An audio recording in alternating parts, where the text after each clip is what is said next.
Halo teman-teman semua, selamat datang kembali di channel Code Editor. Jadi di video kali ini kita akan membahas mengenai kriptografi Caesar Cipher ya. Jadi yang akan kita bahas adalah Caesar Cipher algoritmanya ya. Nah, untuk teman-teman yang belum paham apa itu kriptografi ya. Jadi kriptografi ini maksudnya bukan uang kripto gitu ya, atau Bitcoin, Ethereum, itu bukan ya, kita nggak bahas itu. Jadi kriptografi ini ya teman-teman ya, definisinya kita mengambil dari sumber sekawanmedia.co.id ya. Silakan kalian baca di sini. Kita hanya menjelaskan ini ya secara umumnya saja. Jadi secara umum kriptografi merupakan proses menulis atau menyampaikan pesan secara rahasia dan tersembunyi. Intinya kriptografi ini untuk menyembunyikan pesan ya, agar tidak bisa dibaca oleh orang lain ya. Jadi hanya bisa dibaca oleh orang yang ingin kita tuju, misal pacar ya, atau selingkuhan. Oke. Mohon maaf ya. Oke, sekarang kita bahas tentang Caesar Cipher algoritmanya. Oke. Jadi Caesar Cipher adalah algoritma kriptografi klasik yang dahulu digunakan oleh Julius Caesar untuk mengirimkan pesan rahasia atau taktik militer. Nah, jadi Caesar Cipher ini teman-teman ya, ini adalah kriptografi klasik, kriptografi zaman dahulu gitu ya, zaman ya jadul lah ya. Oke, jadi di sini tujuannya untuk pesan rahasia ya, agar tidak ketahuan oleh musuh gitu ya, agar tidak bisa dibaca oleh musuh. Oke, kita lanjutkan teman-teman. Jadi Caesar Cipher disebut juga sandi geser ya, sebab huruf-huruf dalam plain text digantikan oleh huruf lainnya dalam posisi tertentu dalam susunan alfabet. Nah, nanti kita akan jelaskan ya, di sini tampil alfabet. Oke. Jadi Caesar Cipher ini disebut juga sebagai sandi geser. Jadi dia itu tinggal menggeser-geser gitu ya, tidak seperti menggeser ya, itulah ya, tidak seperti itu ya. Ini menggeser huruf ya teman-teman ya. Oke, sekarang kita lanjutkan. Nah ini ya, pada waktu itu Julius menggeser sebanyak 3 huruf. Nah, jadi hurufnya yang digeser. Oke. Sekarang kita perhatikan tampil alfabet di sini ya. Di sini ada huruf A sampai Z, kemudian indeksnya 0 sampai 25. Jadi huruf A itu berada di indeks ke 0, huruf B berada di indeks ke-1, dan huruf C ini ada di indeks kedua, dan seterusnya ya, sampai huruf Z berada di indeks ke-25. Berarti totalnya di sini huruf alfabet ini totalnya ada 26 ya. Nah, jadi maksudnya seperti ini teman-teman. Kita bahas dulu enkripsinya deh ya. Ini ya teman-teman ya. EN ya. EN ini maksudnya enkripsi, kemudian XI di sini maksudnya dia adalah indeks ya. Indeks ini ya. Indeks ya. Kemudian kita tambahkan dengan key. Key ini maksudnya pergeseran ya, atau yang akan kita geser, intinya seperti itu ya. Kita ingin menggeser sebanyak berapa kali ya.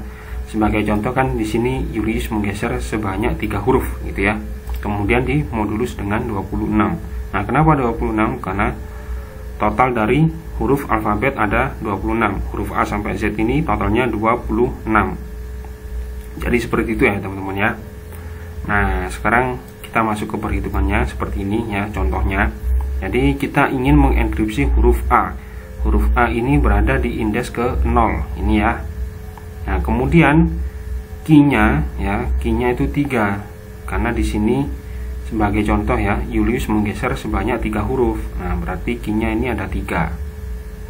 Atau key-nya itu sama dengan 3 gitu ya. Kemudian modulus 26 ya.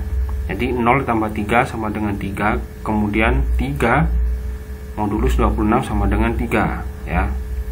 Nah, untuk perhitungannya ini ya teman-teman ya. Kita hitung sekali lagi. Tadi sebenarnya sudah dihitung ya, tapi nggak apa-apa kita hitung lagi biar teman-teman percaya gitu ya. Kalau nggak percaya ya udah nggak apa-apa, kalian percaya kepada Tuhan yang Maha Kuasa aja ya. Oke, kita bahas 0 ya ditambah dengan 3 kemudian di modulus 26 sama dengan 3. Ini ya teman-teman ya. Nah sekarang gimana, percaya atau enggak? Nah, oke, masih nggak percaya ya udah nggak apa-apa, kita minimize saja ya. Itu untuk enkripsinya. Jadi maksudnya seperti ini teman-teman, kita ingin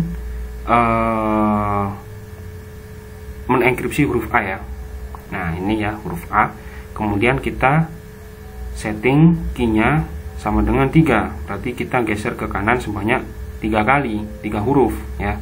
Berarti ini huruf A, kemudian 1, 2, 3. Nah ini ya, jadi huruf A itu berubah menjadi huruf D.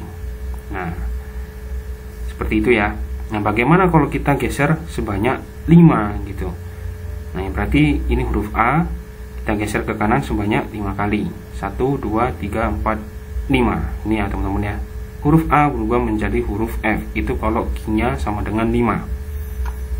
Nah kemudian bagaimana kalau huruf Y atau Z ya? Kita coba huruf Y ya, kita geser sebanyak 5 kali, atau kita setting key-nya itu atau sama dengan ya, key-nya itu sama dengan 5 ya. Berarti ini huruf Y 1 kembali ke huruf A 2, 3, 4, 5. Nah huruf Y berubah menjadi huruf D gitu ya. Jadi seperti itu teman-teman ya, paham ya? Oke lah, paham, saya anggap paham. Nah ini untuk rumus enkripsi. Nah sekarang rumus dekripsinya ya. Jadi ada enkripsi dan dekripsi. Ini ya, DN ini dekripsi sama dengan XI. XI ini indeksnya, indeks ini ya, indeks dari huruf alfabet ini, kemudian dikurangi dengan key-nya ya. Jadi kalau enkripsi ini ditambahkan dengan key, itu untuk enkripsi ya, ditambahkan dengan key. Nah sedangkan untuk rumus dekripsinya itu dikurangi dengan key, kemudian modulus 26 sama ya. Perbedaannya di sini cuma tambah dan kurang ya.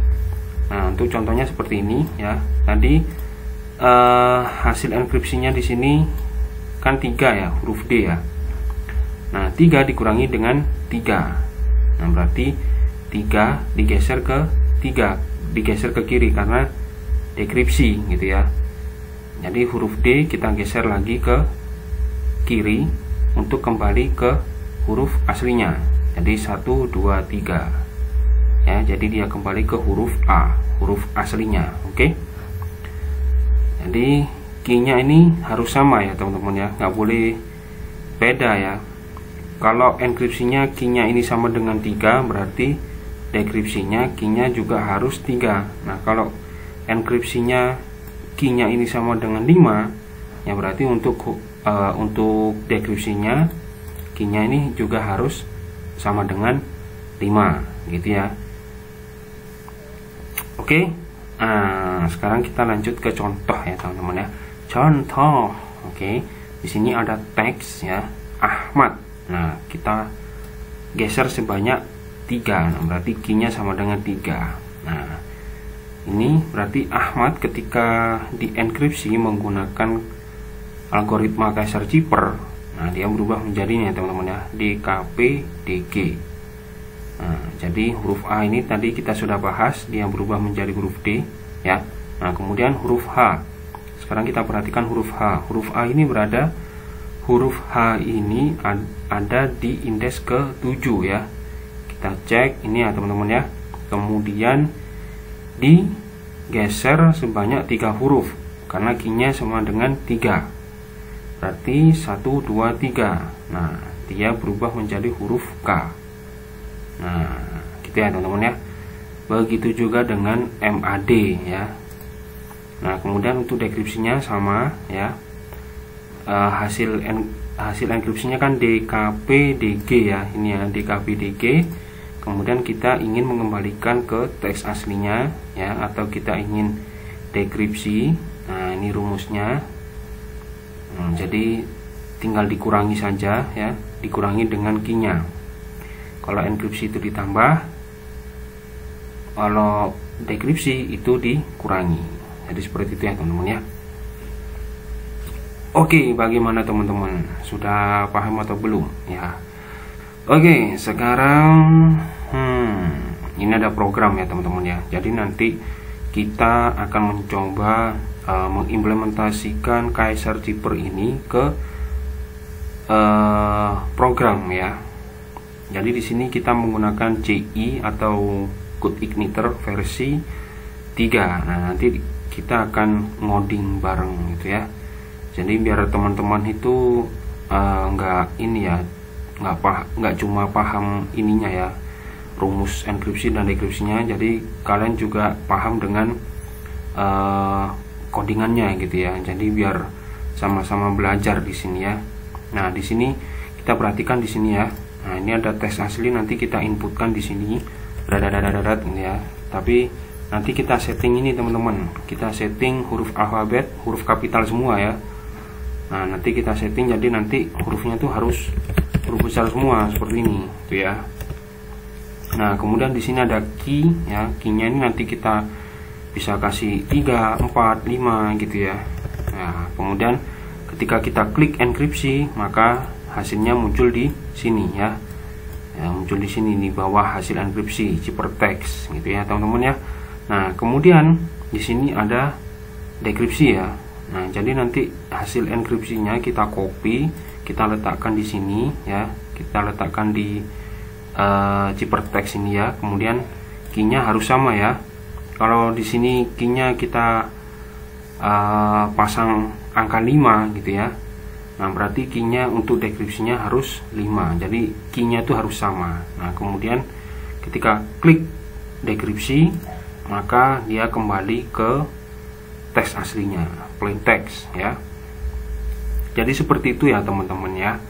Jadi nanti di video selanjutnya kita akan mengimplementasikan ininya dulu ya, enkripsi terlebih dahulu ya. Setelah enkripsinya paham, kemudian kita implementasikan dekripsinya gitu ya. Oke teman-teman, semoga video ini bermanfaat ya. Mudah-mudahan kalian paham dengan apa yang sudah kita sampaikan di sini ya. Terima kasih sudah menonton, sampai jumpa di video selanjutnya.